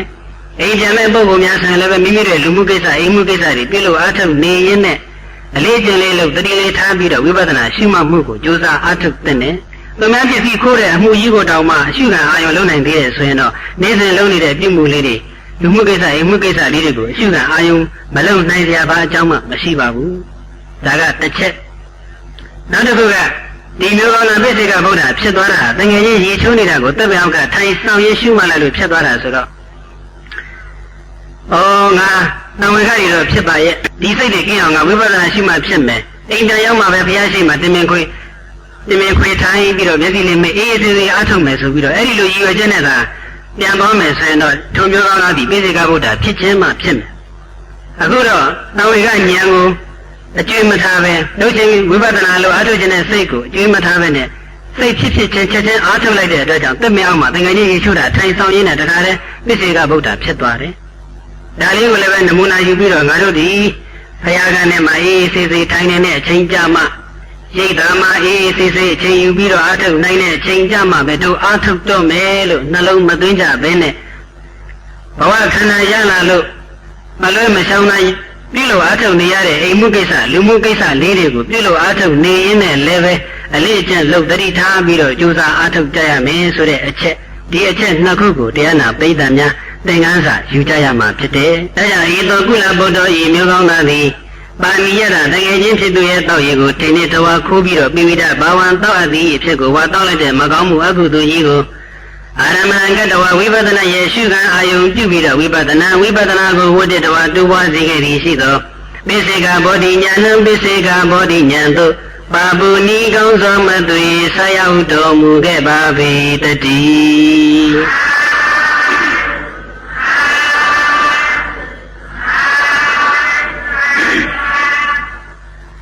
းဒီတော့ကိုယ်စိတ်ကိုစစ်ကြရမှာကတော့ဒီတာရကမှာတော့လောဘစိတ်ရဲ့သဘောကိုပဲစစ်သွားတာကိုဦးဇင်းတို့တာရကထုတ်ပြနိုင်ခဲ့ပါတယ်။ဉာဏ်နာပိဒနာစစ်ဆေးရမှာကတော့စိတ်ဓာတ်ဥပဒနာတတိပဋ္ဌာန်ပိုင်းမှာပါတဲ့အတိုင်းပဲလောဘစိတ်ဖြစ်ရင်လည်းပဲဒီစိတ်ကိုသိအောင်ရှုရမယ်။ဒေါသစိတ်ဖြစ်ရင်လည်းသိအောင်ရှုရမယ်။မောဟစိတ်ဖြစ်ရင်လည်းသိအောင်ရှုရမယ်။လောဘကင်းနေတဲ့စိတ်ဖြစ်ရင်လည်းလောဘကင်းတဲ့စိတ်ကိုရှုရမယ်။ဒေါသကင်းနေတဲ့စိတ်ကိုလည်းဒေါသကင်းတဲ့စိတ်မှန်သိအောင်ရှုရ။မောဟကင်းနေတဲ့စိတ်ကိုလည်းပဲမောဟကင်းတဲ့စိတ်မှန်သိအောင်ရှုကြရ။ဘာစိတ်ပဲဖြစ်ပေါ်တယ်ကိုယ်စိတ်ကိုမကြာခဏစစ်ဆေးကြည့်ပြီးတော့ကိုယ်စိတ်မှာဖြစ်နေတဲ့သဘောတဘာဝလေးတွေကိုသူ့ရဲ့သဘောအတိုင်းအမှန်တိုင်းသိအောင်ရှုမှတ်ကြရမယ်ဒီတော့စိတ်တိုင်းရဲ့သဘောကိုလည်းဦးဇင်းတို့တာရကထုတ်ပြီးတော့မပြနိုင်တော့ဘူးတခုကိုနမူနာပြလိုက်ရင်ကျန်တဲ့စိတ်တွေလည်းအလားတူပဲတို့ရှုရမယ်လို့သဘောကျပါရှုတဲ့နေရာမှာပဲခုနပြောသလိုဒေါသဖြစ်လာဒီဒေါသလေးကင်းအောင်ဒေါသရဲ့ပြက်ကလေးဆင်ခြင်ပြီးတော့ဒေါသလေးမဖြစ်အောင်ထိလိုက်ရုံဒီလောက်ကလေးနဲ့မပြီးစေနဲ့ကိုယ်စိတ်ဒေါသဖြစ်လာရင်ဒီဒေါသကိုမိမိရဲ့ဆုတ်ကန်ပြီးတော့အရှုခံအာယုံဖြစ်နေထားပြီးတော့ဒီဒေါသကနေပြီးတော့ဝိပဿနာဉာဏ်မဉာဏ်ဖြစ်အောင်အများထုတ်နိုင်ရမယ်ဒေါသကင်းနေတဲ့စိတ်ဥပမာမေတ္တာစိတ်ကလေးတရားစိတ်ကလေးဖြစ်နေရင်လည်းမိမိရဲ့စိတ်မှာရွှင်ရွှင်လန်းလန်းကြည်ကြည်လင်းလင်းဖြစ်နေတဲ့အဲ့ဒီတရားစိတ်ပီတိစိတ်စရှိတဲ့စိတ်ကလေးတွေကိုကောင်းတဲ့စိတ်ကလေးတွေကနေပြီးတော့ဝိပဿနာဉာဏ်မဉာဏ်ဖြစ်လာအောင်အများထုတ်ကြရမယ်ဒီတော့စိတ်အားလုံးရဲ့သဘောတဘာဝကိုတော့ဦးဇင်းတို့မပြောနိုင်ဘူးဝိပဿနာယောဂီများအဖြစ်များလေးရှိတဲ့စိတ်ကလေးတစ်ခုတော့ဦးဇင်းတို့အချင်းချင်းပြီးတော့ပြောချင်။အဲစိတ်လဲဆိုရင်ဝိခိတစိတ်ဆိုတာပြန့်လွင့်တဲ့စိတ်ကလေးပါပဲ။အထူးအားဖြင့်တော့အများအားဖြင့်ရှုမှတ်ခါသာယောဂီများမှာပို့ပြီးတော့ဖြစ်တဲ့တရားထန်လိုက်ပြီဆိုရင်စိတ်တွေကဟိုရောက်ဒီရောက်အိမ်ရောက်ကြောင်းရောက်စီးရောက်စသည်အားဖြင့်ဟိုပုဂ္ဂိုလ်စီရောက်ဒီပုဂ္ဂိုလ်စီရောက်တာစီရောက်သမီးစီရောက်စသည်အားဖြင့်ပုဂ္ဂိုလ်မျိုးမျိုးနေရာမျိုးမျိုးအဖြစ်အပျက်မျိုးမျိုးစီမှာစိတ်ကလေးကပြန့်လွင့်ပြီးတော့သွားတတ်အရှိမမှုအားကောင်းနေတဲ့ပုဂ္ဂိုလ်ရှိမမှုရင်းကျက်နေတဲ့ပုဂ္ဂိုလ်ရှိမမှုကြာတော့တဲ့ပုဂ္ဂိုလ်လည်းပဲတရားနာခါဆန့်ကျင်တဲ့အကြောင်းလေးနဲ့တွေ့ကြုံတဲ့အခါကျတော့တရားရှိမှတ်လိုက်ပြီးတရားထမ်းလိုက်ပြီးဆိုရင်အဲ့ဒီဆန့်ကျင်မဲ့အာယုံလေးတွေစီမှာစိတ်ကလေးကပြန့်လွင့်ပြီးတော့သွားတတ်တယ်ရှိမှတ်တဲ့စိတ်နဲ့မတွဲပဲပြန့်လွင့်သွားတာကိုဆိုလိုပါတယ်ပြီးတော့ရှိမှတ်ခါသာပုဂ္ဂိုလ်များလည်းစိတ်ပြန့်လွင့်တတ်တယ်ရှိမှတ်မှုအမြဲပြုလုပ်နေတဲ့ပုဂ္ဂိုလ်များလည်းပဲဆန့်ကျင်တဲ့အကြောင်းများနဲ့ကြုံတဲ့အခါမှာပြန့်လွင့်တတ်အဲ့ဒီပြန့်လွင့်တဲ့စိတ်ကလေးကိုလည်းနိုင်နေအောင်ရှုကြရမှာပဲဘာလို့ပြန့်လွင့်တတ်တယ်လဲဆိုတော့စိတ်ရဲ့သဘာဝကအ တဝါအများရဲ့စိတ်ကဗဟိတအာယုန်ဒီမှာပဲကျက်စားမှုများလာခဲ့ဘဝပေါင်းများစွာတုန်းကလည်းပဲဗဟိတအာယုန်မှာပဲကျက်စားမှုများခဲ့ယခုဘဝမှာလည်းပဲကုန်လုံးရတဲ့နှစ်တွေလတွေရက်တွေမှာလည်းဗဟိတအာယုန်မှာပဲကျက်စားမှုကများခဲ့ဗဟိတအာယုန်ဒီမှာကျက်စားမှုများခဲ့တဲ့စိတ်ဆိုတော့ကိစ္စတမှာနေရာချပြီးတော့ဝိပဿနာရှုလိုက်ပြီးလဲဆိုရဒီစိတ်ကမနေနိုင်မထိုင်နိုင်ဖြစ်ပြီးတော့လူးလွန်လှုပ်ရှားပြီးတော့သွားကိစ္စတမှာစိတ်ကကြာမတည်နိုင်မထားနိုင်ဘာနဲ့ဥပမာတူကြလဲဆိုရင်ရေမှာအမြဲတမ်းကျက်စားနေတဲ့ငါးကလေးတစ်ကောင်ကုန်းမော်တင်လိုက်ပြီးဆိုရင်အဲ့ဒီငါးဟာတစ်ဖြတ်လူးပြီးတော့နေမယ်အဲ့ဒီလိုပဲဗိဓအာယုန်ဒီဟူသောရေထဲမှာကာမဂုဏ်အာယုန်ဒီဟူသောရေထဲမှာကျက်စားမှုများခဲ့တဲ့ဒီစိတ်ကလေးဟာလည်းပဲကိစ္စတမှာတရားအာယုန်ရှုကဝိပဿနာရဲ့အာယုန်ပေါ်မှာချထားလိုက်ပြီဆိုရတဲ့တပိုင်းနဲ့ဒီစိတ်ကလေးဟာလည်းပဲလူးလွန်လှုပ်ရှားပြီးတော့မနေနိုင်မထိုင်နိုင်အောင်ဖြစ်တယ်ဒါကြောင့်ဒီစိတ်ကလေးပြည့်လည်မှုဆိုတာဖြစ်ရအတိတ်ကအကြောင်းအရာတွေပေါ်မှာလည်းပြည့်လည်နေအတိတ်ကဖြစ်ခဲ့မှုတဲ့အကြောင်းအရာတွေပေါ်အနာဂတ်မှာဖြစ်လာမယ့်အကြောင်းအရာတွေအနာဂတ်မှာဖြစ်ခြင်းတဲ့အကြောင်းအရာတွေပေါ်မှာလည်းဒီစိတ်ကလေးကပြည့်လည်သွားတတ်ပြောခဲ့ပြီးဒီဗဟိတမှာကျက်စားမှုများခဲ့တဲ့စိတ်ကလေးဟာဗဟိတမှာပဲကျက်စားမှုများခဲ့တဲ့အတွက်ကြောင့်ဒီစိတ်ဟာဝိပဿနာရှိပြီးဆိုရင်ပြည့်လည်မှုမကြာခဏဖြစ်တတ်တယ်အဲ့ဒီပြည့်လည်တဲ့စိတ်ကလေးကိုလည်းပဲရှုမှတ်အားထုတ်ကြရမယ်ပြည့်လည်မှုလေးပျောက်သွားအောင်ဆိုတဲ့သဘောပြည့်လည်မသွားဘဲနဲ့ကိုယ့်ရဲ့ရှုခံအာယုံမှာပဲတည်သွားအောင်ဆိုတဲ့သဘောလောက်လေးတင်မကဘဲနဲ့အဲ့ဒီပြည့်လည်နေပါတယ်ဆိုတဲ့စိတ်ထဲကနေကိုပဲအမျက်ထုတ်နိုင်အောင်ကြိုးစားကြရမယ်တတိပဒစိတ်တံဥပဒနာတတိပဒမှာတော့ဝိခိတံဝါစိတ်တံဝိခိတံစိတ်တံတိပသနာတိလို့ဟောထားပြည့်လည်နေတဲ့စိတ်ကိုလည်းပြည့်လည်နေတဲ့စိတ်ပဲလို့သိရမယ်လို့ဆိုအဲ့ဒီတော့ပြည့်လည်နေတဲ့စိတ်ကိုချိန်မီထိမ့်သိမ့်ပြီးတော့မရှုမှတ်နိုင်မဲနဲ့ဒီတိုင်းပဲထားပြီးတော့မျောပြီးတော့လွင့်နေမယ်ဆိုရင်တော့ဆင်းရဲဒုက္ခတွေကြုံတွေ့ရတတ်တယ်ဒါနဲ့ပတ်သက်ပြီးတော့ဒါရကလေးတစ်ခုအဲ့တော့လက်ရှင်လက်ထက်တုန်းကရဟန်းတော်တစ်ပါးသူ့ရဲ့ဥကြီးဖြစ်တဲ့ဘုန်းတော်ကြီးကိုဘေးကနေရက်တောင်လေးခတ်ပြီးတော့ပြုစုနေတယ်ရက်လေနေဘူးတွေကပြန်လာရဲဆိုတော့အေးအောင်ဆိုပြီးတော့ရက်တောင်လေးခတ်ပြီးအဲ့ဒီလိုရက်တောင်လေးခတ်ပြီးနေသူစုဆောင်တဲ့သူရထားတဲ့လက်လက်ပါတွေကသင်္ကန်းဝက်ကလေးတစ်ခုကိုသူ့ရဲ့ဥကြီးတော်ဘုန်းကြီးကိုလှူဒန်းတယ်ရှင်ဗျာဒီသင်္ကန်းဝက်ကလေးကိုရှင်ဗျာအသုံးပြုလှူခံပြီးတော့သုံးပြုတော်မူပါနေပါစေကွာမင်းမဲ့သုံးစားမှာငါမှပြည့်စုံပါတယ်ကွာမဟုတ်ပါဘူးဗျာတပည့်တော်ကုသိုလ်လိုချင်တယ်လို့သုံးပြုတော်မူပါတော်ပါပြီကွယ်မင်းမဲ့သုံးပါအတန်းတန်းလှူတဲ့အတန်းတန်းညင်းတဲ့ဘလုံးမှလက်မခံဩဒီဥကြီးတော်ဘုန်းကြီးဟာလူဝိကြောင့်ဘဝတုန်းကလည်းငါရဲ့ဥကြီးတော်တယ်ယဟန်ဝတ်လိုက်ပြန်တော့လည်းပဲသာသနာ့ဘောင်ရောက်ပြန်တော့လည်းငါရဲ့ဆရာအရင်ဖြစ်တယ်ဥကြီးအရင်ဆရာအရင်ဖြစ်ပါရဲ့ကနဲ့ငါသူ့ရဲ့တူအရင်တပည့်အရင်ဖြစ်ပါရဲ့နဲ့ငါလှူတာကိုမချီးမြှောက်ဘူးငါလှူတဲ့ပစ္စည်းကိုအသုံးမပြုဘူးတော်ပြီငါသာသနာ့ဘောင်မနေတော့ဘူးလူထွက်တော့မယ်လို့ဒီလိုစိတ်ဖြစ်ဒီယဟန်တော်လေးလူထွက်ချင်တာဘာကြောင့်လဲဆိုရင်သူ့လူတဲ့ပစ္စည်းသူ့ကြီးတော့ကအသုံးမပြုလို့ထွက်ချင်တာနော်အဲ့ဒါလူထွက်မယ်လို့စိတ်ကူးရင်းနဲ့အဲ့ဒါရက်တောင်လေးကလည်းတစ်ဖက်ဖက်ခက်ရက်ပါပဲစိတ်ကူးရင်းစိတ်ထဲကနေတခါတည်းလူထွက်လိုက်ပြီလူထွက်ပြီးတော့ဒီဝီတော်ကြီးလက်မခံတဲ့သင်္ကန်းအဝတ်ကလေးကိုငါရောင်းလိုက်မယ်ရောင်းပြီးတော့ရတဲ့ပိုက်ဆံနဲ့သုံးမလေးတစ်ကောင်ဝယ်သုံးမရဲ့သိုးရဲ့သဘောကလည်းပဲသားပေါက်ညံတယ်လို့ဆိုတော့သုံးမလေးတစ်ကောင်ဝယ်လိုက်သုံးမလေးကနေသိုးလေးတစ်ကောင်ပြီးတစ်ကောင်ပေါက်တိုင်းတိုင်းတော့သိုးလေးတွေရောင်းပြီးတော့တခါတည်းရင်းနှီးစုအရင်လေးတွေညာလာပြီဆိုတော့အယောင်းဝယ်လေးလို့ပိုက်ဆံလေးတော်တော်များစုမိပြီဆိုတော့အိမ်အောင်ပြုလို့မကြခင်မှာပဲသားငယ်လေးတယောက်ဖွာအားလေးနည်းနည်းလေးတော့သားလေးနည်းနည်းလေးဒီလှုပ်ရှားပြုလိုက်တဲ့အရွယ်ရောက်လာတဲ့အခါကျတော့ဦးကြီးတော်ဘုန်းကြီးကိုမိသားစုသွားပြီးတော့ဖူးမယ်ဆိုပြီးတော့လှဲရင်ကလေးနဲ့စီးပြီးတော့ဦးကြီးတော်ဘုန်းကြီးရှိရာဘက်ကိုထွက်ခဲ့လမ်းခီးရောက်တော့သူ့ရဲ့သားလေးကိုချီကျင်လို့သူ့ရဲ့မျိုးသမီးစီကတောင်းတယ်သားလေးကိုငါချီခွင့်ပြုပါငါချီသွားပြရစီအတန်ဒီသမတော်လည်းကိုယ့်ဘာသာကိုလှဲမောင်းမှမောင်းစမ်းမှာရှည်ကိုရှည်ရဆိုပြီးတော့တခါတည်းကိုယ့်ဘာသာကိုလှဲမောင်းမှပြီးတော့လှဲပဲမောင်းခိုင်းတယ်ကလေးကျုပ်ပဲချီခဲ့ပါမယ်ကလေးသူကြည့်လားတော်တော်လေးကြတော့လက်ကညောင်းလာမချီနိုင်တော့တခါတည်းကလေးကလက်ကနေလွတ်ကြပြီးတော့လှဲအောင်ရောက်သွားပြီးတော့လှဲလန်းညောင်းမှုတက်လိုက်ကြီးရောက်သွားအဲ့ဒီမှာလှဲဘင်းကကလေးရဲ့ခေါင်းကိုတက်နေပြီးတော့ကလေးလေးသေဆုံးသွားတယ် Erima Nyudaga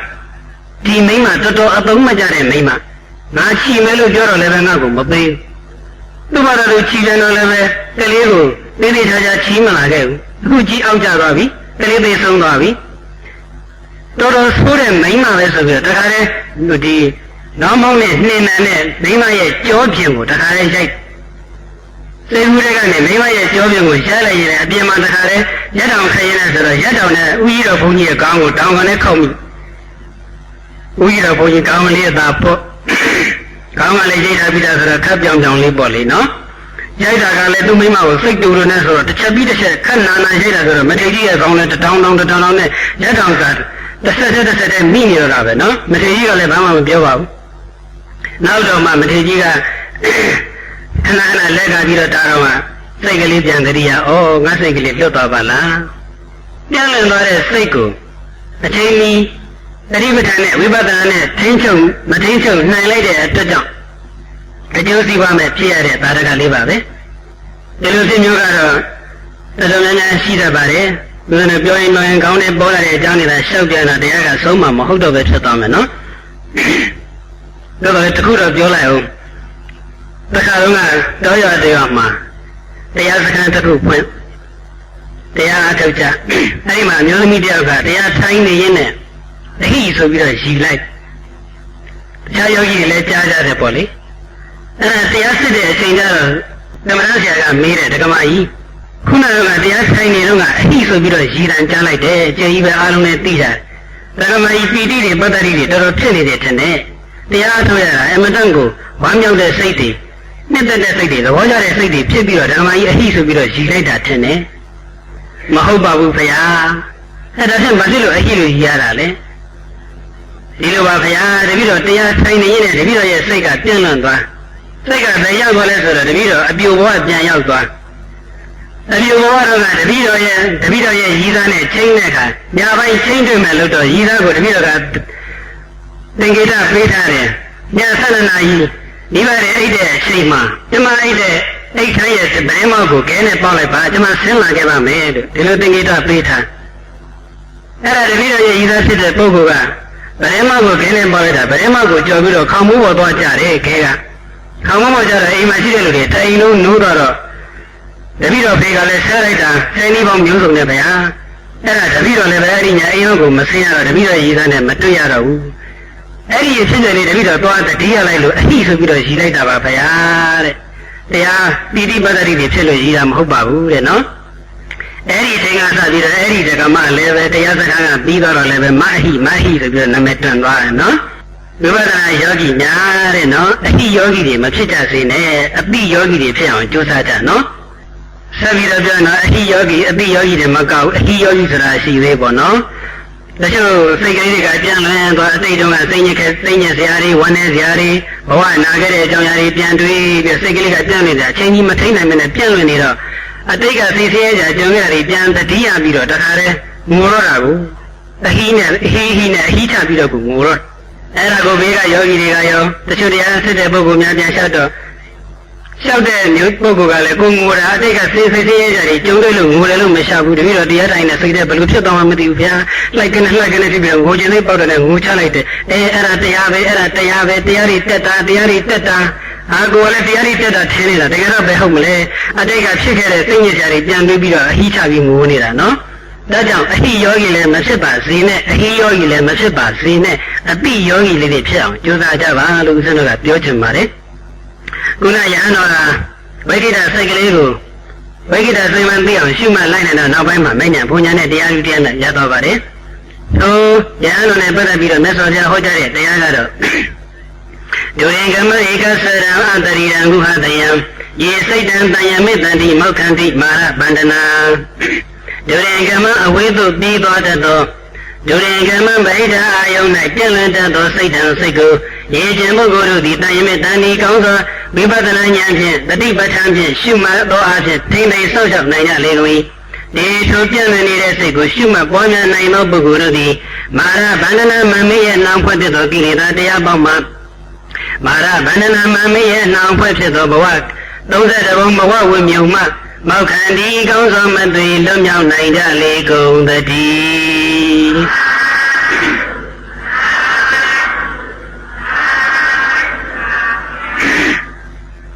းကိုယ်စိတ်ကိုစိတ်ချင်းနဲ့ပတ်သက်တဲ့သာဓကလေးတွေတော့ဦးဇင်းတို့ဒီလောက်နဲ့ပဲဉာဏ်ခွင့်ပြုပါဒီတော့တရားဏီကုံချုပ်တဲ့အနေနဲ့တရားနာမေတ္တာကိုယ်စိတ်ကိုစစ်တတ်ဖို့အတွက်ကိုယ်စိတ်ကိုစစ်နိုင်ဖို့အတွက်ပြီးတဲ့တော်မှာလာတဲ့ဥပမာလေးတွေအနည်းငယ်အာရုံပြုပြီးတော့ကြည့်ကြရအောင်အကျဉ်းချုပ်ကလေးပေါ့ဒါရင်လည်းကိုယ်စိတ်ကိုပြန်စစ်ကြည့်ကိုယ်စိတ်ဟာအမိုးဆက်တဲ့အိမ်နဲ့တူရဲ့လားဒါရင်လည်းစိတ်ဟာအမိုးဆက်တဲ့အိမ်နဲ့တူသောစိတ်ဖြစ်ရအိမ်တည်းအမိုးမိုးတာအမိုးတစ်ခုနဲ့တစ်ခုဆက်ပြီးတော့မနေဘူးဟာနေမယ်လက်နေမယ်ဆိုရင်အဲ့ဒီဟာနေလက်နေကွာနေတဲ့နေရာကနေပြီးတော့မိုးရေရွာချတဲ့အခါမှာမိုးရေတွေစိမ့်ဝင်ပြီးတော့အိမ်အတွင်းပြင်ပျက်စီးတတ်တယ်မိမိရဲ့အိမ်မှာမိုးထားတဲ့အမိုးတွေကအမိုးတစ်ခုနဲ့တစ်ခုဆက်ပြီးတော့နေတယ်ဆက်ပြီးတော့နေတယ်လုံးလုံးချုံချုံဖြစ်နေတယ်ဆိုရင်တော့အပြင်မှာမိုးဘယ်လောက်ပဲရွာမိုးရေတွေစိမ့်ဝင်ခြင်းမရှိတဲ့အတွက်ကြောင့်အဲ့ဒီအိမ်ဟာဆင်းရဲဒုက္ခမဖြစ်ဘဲနဲ့ချမ်းသာတယ်ယောဂီပုဂ္ဂိုလ်များရဲ့စိတ်တည်ဟူသောအိမ်ကလေးဟာလည်းပဲအမှတ်တရတည်ဟူသောအမိုးလေးတွေဆက်နေအောင်မိုးထားရမယ်လန့်နေတယ်ဟားနေတယ်ကွာနေတယ်ဆိုတာမရှိစေရဘူးကျဲနေတယ်ဆိုတာမရှိစေရအမှတ်ကျဲနေပြီဆိုရင်တော့မိမိရဲ့စိတ်တည်ဟူသောအိမ်ကလေးအမိုးကျဲနေပြီဖြစ်တဲ့အတွက်ကြောင့်လောဘဒေါသအစရှိတဲ့ကိလေသာမိုးတွေယုံမယ်စိတ်မယ်ဝင်ရောက်ပြီးတော့နှိမ့်ဆက်မယ်မိမိရဲ့စိတ်မှာအမှတ်တရတည်ဟူသောအမိုးတွေသမာဓိတည်ဟူသောအမိုးတွေဝိပဿနာဉာဏ်တည်ဟူသောအမိုးတွေဟာဆက်ဆက်ပြီးတော့နေမယ်ဆိုရင်ရှေ့မှနဲ့နောက်မှရှေ့သမာဓိနဲ့နောက်သမာဓိရှေ့ဉာဏ်နဲ့နောက်ဉာဏ်အဲဒီလိုဆက်ဆက်ပြီးတော့နေမယ်ဆိုရင်တော့အမိုးလုံးနေသောအိမ်ဟာမိုးရည်ရဲ့ထုတ်ဖောက်ဝင်ရောက်ခြင်းမရှိတဲ့ကဲ့သို့အမှတ်ဆက်နေတဲ့စိတ်ကလေးဟာလည်းပဲလောဘဒေါသစတဲ့ကိလေသာတရားတွေဝင်ရောက်နှိမ့်ဆက်ခြင်းမဖြစ်နိုင်တော့ဘူးဒါကြောင့်ကိုယ်စိတ်ကိုပြန်စစ်ကြည့်ဒုစိတ်သည်အမိုးဆက်တဲ့အိမ်နဲ့တူရဲ့လားအမိုးဆက်တဲ့အိမ်နဲ့တူမှသာလျှင်ကိလေသာတွေရဲ့နှိမ့်ဆက်ခြင်းကင်းမယ်နောက်တစ်ခုကိုယ်စိတ်ကိုပြန်စစ်ကြည့်ကိုယ်စိတ်ဟာကြွက်ကလေးနဲ့ကိုတူရဲ့လားယောဂီများရဲ့စိတ်ဟာကြွက်နဲ့တူသောစိတ်ဖြစ်ရကြွက်ဟာဘယ်ကိုပဲသွားအစာအာဟာရရှာမယ်ဆိုတဲ့ဥတီချက်တစ်ခုပဲရှိအမိုက်ပုံဆက်ရှိတဲ့မတန်ရှင်းတဲ့နေရာကိုပဲသွားတရားတွင်အပြင်ဖျားစင်ဆက်ရှိတဲ့တန်ရှင်းတဲ့နေရာကိုပဲသွားကြွက်ရဲ့ဥတီချက်ဟာဘာလဲဆိုရင်အစာရှာဖို့ဆိုတဲ့ဥတီချက်တစ်ခုပဲရှိတယ်တခြားဘာရည်ရွယ်ချက်မှမရှိကျက်ဒီအစာတစ်ခုတည်းဟူသောရည်ရွယ်ချက်ဖြင့်သာလင်သွားလာတကယ်လို့ယောဂီများသည်လည်းပဲသွားခြင်းရခြင်းတိုင်ခြင်းလျောင်းခြင်းစတဲ့ဣရိယာပုတ်တွေကိုပဲပြုစားခြင်းတောက်ခြင်းဝက်စားလေခြင်းဒီခြင်းငယ်ဆွမ်းခြင်း၊ကြွေးခြင်း၊ဆန့်ခြင်း၊ရေချိုးခြင်း၊မျက်နှာသိခြင်းဆက်ရှိတဲ့ဤသည့်ပြုဝဲကိစ္စကိုပဲပြုဤသည့်အာယုံကိုပဲကြုံမိမိရဲ့ဥဒိတဲ့ဒီဘာပဲရှိရမလဲဆိုရင်ဝိပဿနာစိတ်ဝိပဿနာဉာဏ်ဖြစ်အောင်ရှုမယ်ဆိုစိတ်ပဲရှိရမယ်ဒီနည်းပြောတော့လောလောကူကူများတယ်ကတော့အမှတ်ဖြစ်အောင်ကြိုးစားမယ်ဆိုတဲ့စိတ်ပဲဖြစ်နေရမယ်ဒီတော့ကိုယ်စိတ်ကိုစစ်ကြည့်ကြွက်ကလေးနဲ့တူရလားဆိုတာဘုံတော်ကျွတ်သည်ဣတောစီတော်ထုံမဤမှာဝိသရံတော်လှဲ့လေသည်ရှိသောအာရူပတိတကောယေဝအစာဟာရတိဟုသောဥဒိတဲ့တစ်ခုတည်းသာရှိသည်ဟုတ်တော်အဖြစ်ဖြင့်စရိယစရတိယထာလှဲ့လေတဲ့ကဲ့သို့ဧဝံယေတုယောဂိနာယောဂီပုဂ္ဂိုလ်သည်လည်းပဲဣတောစီတော်ထုံမဤမှာဝိသရံဒေနာလှဲ့လေသည်ရှိသောယောနိသောမနတိကာရူပတိတကေနေဝယောနိသောမနတိကာရလို့ခေါ်တဲ့ဝိပဿနာရှုမှတ်ခြင်းကိုသာဥဒိတဲ့ထားသောပုဂ္ဂိုလ်သည်ဘဝိတဗံကောင်းသောမသွေဖြစ်တဲ့မှာပေတည်းကိုယ်စိတ်ကိုစစ်ကြည့်ကိုယ်စိတ်သည်ထီးနဲ့တူရဲ့လားယောဂီများရဲ့စိတ်သည်ထီးနဲ့တူသောစိတ်ဖြစ်ရထီးကိုအသုံးပြုသောပုဂ္ဂိုလ်ရဲ့အထက်မှာပဲအနေနဲ့ရှိတယ်အောက်မှာဘယ်တော့မှမရှိထို့တူပဲဝိပဿနာယောဂီများရဲ့စိတ်ဟာကိလေသာရဲ့အထက်မှာပဲအမြဲတမ်းရှိနေရမယ်ကိလေသာရဲ့အောက်မှာဘယ်တော့မှရှိမနေစေရမိမိရဲ့စိတ်ကရာလင်ကိလေသာကိုလွှမ်းမိုးနိုင်ရမယ်ကိလေသာကကိုယ့်ကိုမလွှမ်းမိုးစေရကိုယ်စိတ်ကရာလင်ကိလေသာကိုအနိုင်ရရမယ်ကိလေသာကကိုယ့်ကိုအနိုင်ရသွားတယ်ဆိုတာမရှိရဒီတော့ကိုယ်စိတ်ကိုထီးလေးနဲ့တူသောစိတ်ဖြစ်နေအောင်ကြိုးစားရမယ်မိမိရဲ့စိတ်ကလေးထီးနဲ့တူနေဖို့အတွက်ဆိုရင်တော့မိမိရဲ့စိတ်ဟာပင့်ကူနဲ့တူသောစိတ်ကလေးလည်းဖြစ်နေရမယ်ပင့်ကူဟာမိမိရဲ့ခန္ဓာကိုယ်ထက်တဲ့အသေးတွေနေ့တွေနဲ့အိမ်ကလေးပင့်ကူအိမ်ကလေးပင့်ကူကိုယ်ရကလေးဖွဲ့ပြီးတော့အလဲကောင်မှငြိမ်ပြီးတော့စောင့်မိမိရဲ့ပင့်ကူအိမ်မှာရှိတဲ့အမြင်လေးမှာအကောင်လေးတွေရင်တော်ကိုယ်ကောင်ဆက်ရှိတဲ့အကောင်ငယ်လေးတွေဝင်လာပြီးတော့ညှိပြီးဆိုရင်အလဲကောင်ငြိမ်နေတဲ့နေရာကနေချက်ချင်းပြေးထွက်ပြီးတော့အဲ့ဒီအကောင်ကိုချက်ချင်းပဲတက်ဆက်ပြီးတော့စားတော့ပလိုက်အဲ့ဒီလိုပဲယောဂီပုဂ္ဂိုလ်များဟာလည်းပဲဓဝရ6ပါးမှာတတိပဋ္ဌာန်တိဆိုကိုယ်ရကလေးဖွဲ့ပြီးတော့ထားရတတိပဋ္ဌာန်ကိုယ်ရလေးဖွဲ့ထားပြီးတော့ဒီတတိပဋ္ဌာန်ကိုယ်ရမှာဒီဓဝရ6ပါးမှာ ဝင်ရောက်လာတဲ့အာယုန်တွေကအခြေရှားဆုံးဖြစ်တဲ့အာယုန်တွေကိုချက်ချင်းဆိုသလိုပြစ္ဆုတ်ပန်ကြရှုမှတ်ပြလိုက်နိုင်ရမယ်အဲ့ဒီလိုဓဝရ6ပါးမှာဖွဲ့ထားတဲ့သတိပဋ္ဌာန်ကိုရမှာသင်လာတဲ့အာယုန်6ပါးဒီကိုပို့ကောင်ငယ်လေးတွေကိုသတိပဋ္ဌာန်စိတ်မိမိရဲ့သတိပဋ္ဌာန်စိတ်ဝိပဿနာစိတ်ဒီကိုပင့်ကူလေးကချက်ချင်းပြေးပြီးတော့ကြိုက်ချက်စားတော့နိုင်ပြီဆိုရင်တော့မိမိရဲ့စိတ်ဟာကိလေသာရဲ့အထက်မှာအမြဲတမ်းရှိနေနိုင်ပါပြီနောက်တစ်နည်းပြောရင်လည်းပဲမိမိရဲ့စိတ်ဟာမိနဲ့တူရမယ်မိဟာလောင်စာတွေရဲ့အပေါ်မှာတဏှာညှာတာခြင်းမရှိကြီးတဲ့လောင်စာရောငယ်တဲ့လောင်စာရောတင်းတဲ့လောင်စာရောမတင်းတဲ့လောင်စာရောလောင်စာမှန်သမျှကိုလောင်မြိုက်ပြစ်တယ်ထို့တူပဲယောဂီပုဂ္ဂိုလ်များလည်းသေးတဲ့ကိလေသာရောကြီးတဲ့ကိလေသာရောတင်းတဲ့အာယုံမှာဖြစ်တဲ့ကိလေသာရောမတင်းတဲ့အာယုံမှာဖြစ်တဲ့ကိလေသာရောကိလေသာမှန်သမျှကိုတဏှာညှာတာခြင်းမရှိဘဲနဲ့ရဲဆက်တက်ဖြတ်ပြစ်နိုင်ရမယ်အဲ့ဒီလိုကိုယ်စိတ်ကိုမိခဲ့သို့တူသောစိတ်ဖြစ်အောင်ကြိုးစားအားထုတ်နိုင်ပြီဆိုရင်လည်းမိမိရဲ့စိတ်ဟာထီးခဲ့သို့ပဲကိလေသာရဲ့အပေါ်မှာအမြဲတမ်းရပ်တည်နိုင်တော့မှာပါပဲနောက်တစ်နည်းအားဖြင့်ပြောရင်တော့မိမိရဲ့စိတ်ကိုပြန်စစ်ကြည့်ရင်ကိမိကောက်လေးနဲ့တူးနေရမယ်ကိမိကောက်ဟာအနီးလေးအနေနဲ့ထောင်ပြီးတော့ထားတယ်အဲ့ဒီအနီးမှာပဲအစိတ်ရှိတယ်လာမကြည့်လိုက်နဲ့ဒီအနီးနဲ့ပေါက်ပလိုက်မယ်အစိတ်တွေလွတ်ပလိုက်အဲ့ဒီလိုပဲယောဂီပုဂ္ဂိုလ်များဟာယောဂီပုဂ္ဂိုလ်များရဲ့စိတ်ဆံမှလည်းဝိပဿနာဉာဏ်ပြီးဆိုတော့အမီးလေးအမြဲတမ်းထောင်ပြီးတော့ထားရဝိပဿနာဉာဏ်ပြီးတော့အမီးလေးအမြဲတမ်းထောင်ထားမယ်ဆိုရင်တော့ကြုံလည်းအာယုံကောင်းတဲ့အာယုံမဲကြုံမကောင်းတဲ့အာယုံမဲကြုံဒီဝိပဿနာဉာဏ်ပြီးတော့အမီးကနေအစိတ်တွေလွတ်လိုက်ပြီးတော့ထိုကိလေသာတွေအာယုံမှာမဖြစ်တဲ့ကိလေသာတွေကိုမိမိတို့ကပယ်တတ်နိုင်ကြမယ်နောက်တစ်ခုကကိုယ်စိတ်ကိုပြန်စစ်ကြည့်ညှော့လေးနဲ့လည်းတူသောစိတ်ဖြစ်နေရမယ်ညှော့ဟာမိမိတွေ့မိတဲ့အသားဆိုင်ကိုမြဲမြဲဆုပ်ကန်ပြီးတော့ကုတ်တွယ်ထားပြီးတော့အဲ့ဒီအသားဆိုင်ကနေပြီးတော့သွေးကိုစုပ်ယူတဲ့ကဲ့သို့ယောဂီပုဂ္ဂိုလ်များလည်းပဲမိမိရဲ့ဓဝရ6ပါးမှာထင်လာတဲ့ထင်ရှားဆုံးအာယုံတစ်ခုကိုမိမိရဲ့ဆုပ်ကန်ပြီးတော့အဲ့ဒီအာယုံကနေပြီးတော့ဝိပဿနာဉာဏ်မဉဏ်ဆိုတဲ့အရာသားကိုစုပ်ယူတောက်သုံးနိုင်ရမယ်အာယုံကိုမိမိရဲ့ဆုပ်ကန်နေဆိုတာကတော့ပစ္စုပန်လည်းကြောက်အောင်ပရမန်လည်းဆိုက်အောင်ရှုမှတ်တာကိုပဲအာယုံကိုမိမိရဲ့ဆုပ်ကန်တယ်လို့ခေါ်ပါတယ်ပစ္စုပန်ကြောက်အောင်ပရမန်ဆိုက်အောင်ရှုမှတ်ပုံကိုတော့ကျေးဇူးရှင်ဆရာတော်ရဲ့အသိခွင့်များမှာပဲနာယူပါတော့လို့ညွှန်ဆိုလိုက်ပါရစေဇလူကာမြုပ်သည်ယထာအကျံသားဆိုင်၌အလျတိညိကဲ့၏တထထိုအာယုံ၌ထိုသားဆိုင်၌တန်လန်းမြဲမြံစွာအလျတော်ညှိတွေ့ပြီးတော့လူဟိရန်သွေးကိုပိဝတိယထာတောက်တဲ့ကဲ့သို့ယောဂီနာယောဂီပုဂ္ဂိုလ်သည်လည်းပဲယတမေအာရမဏေအကျဉ်အာယုံ၌အလျတိညိကဲ့၏ဝါကုတ်တွေ့မိဒါအာရမဏထိုအာယုံကိုတန်လန်းမြဲမြံစွာပရိထာမိတဝတည်စေပြီးတော့ပစ္စုပန်လဲကြပရမလဲဆက်အောင်မြဲမြံဆုပ်ကိုင်ပြီးတော့ဒီနေဝအာရမဏေနာမိမိဆုပ်ကိုင်ထားလိုက်တဲ့အထင်ရှားဆုံးအာယုံဖြင့်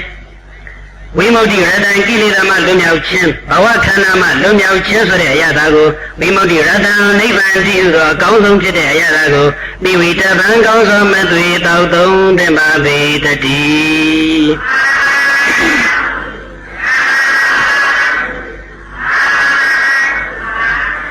ကိုယ်စိတ်ကိုယ်စစ်လို့အမိပေးထားတဲ့တိုင်းဥစဉ်တို့ဒီနေရာမှာပဲနေ